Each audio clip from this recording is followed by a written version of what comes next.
As a general rule, April is something of a quiet month, with maybe one big offering, Fate of the Furious, The Jungle Book, Captain America, The Winter Soldier, etc., alongside smaller stuff as Hollywood gives itself some space between the March biggies and the May summer kickoff flicks.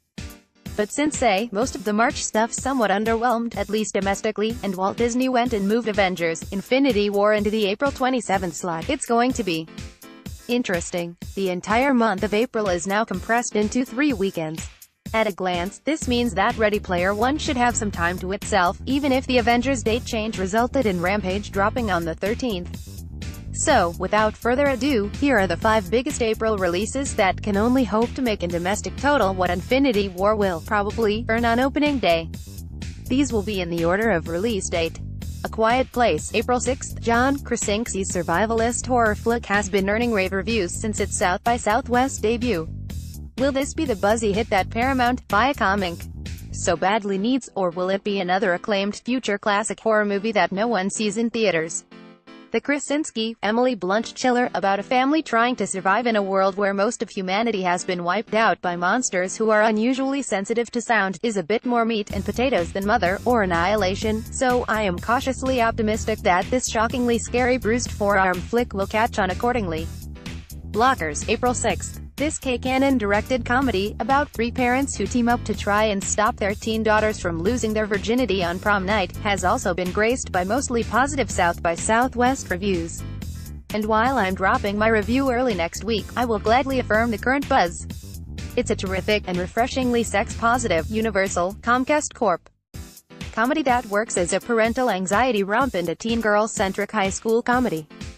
The cast: John Cena, Leslie Mann, Ike Barinholtz, Catherine Newton, Gideon Edlin and Geraldine Viswanathan is aces, and we can only hope that the good luck extended to the equally winning game night, which topped $60 million domestic from a $17 million debut, extends to this one too.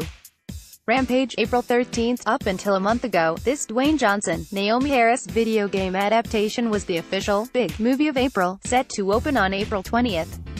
But when Infinity War moved back a week, so too did Rampage, which in turn gave Ready Player One, both of which are Warner Bros., Time Warner Inc. releases, less breathing room. While Johnson is coming off his biggest starring vehicle hit, and his biggest grosser period in North America, movies that play like glorified video games, Jumanji, Ready Player One, etc., tend to do better than actual, based on a video game, movies.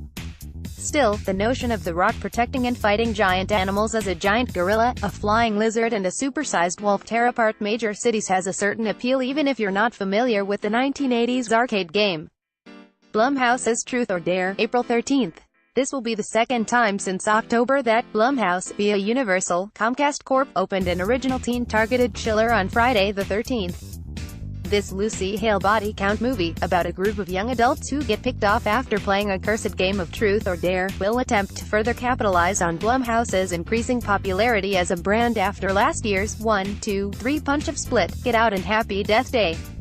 Heck, Insidious: The Last Key, which seemed like the last gaps of a dying franchise, ended up out-earning its predecessors worldwide in 2 out of 3 prior installments in North America, while out-earning every other schlock horror film that opens over the first weekend of the year title ever. Let's see if they can keep their streak alive with this Final Destination-ish throwback.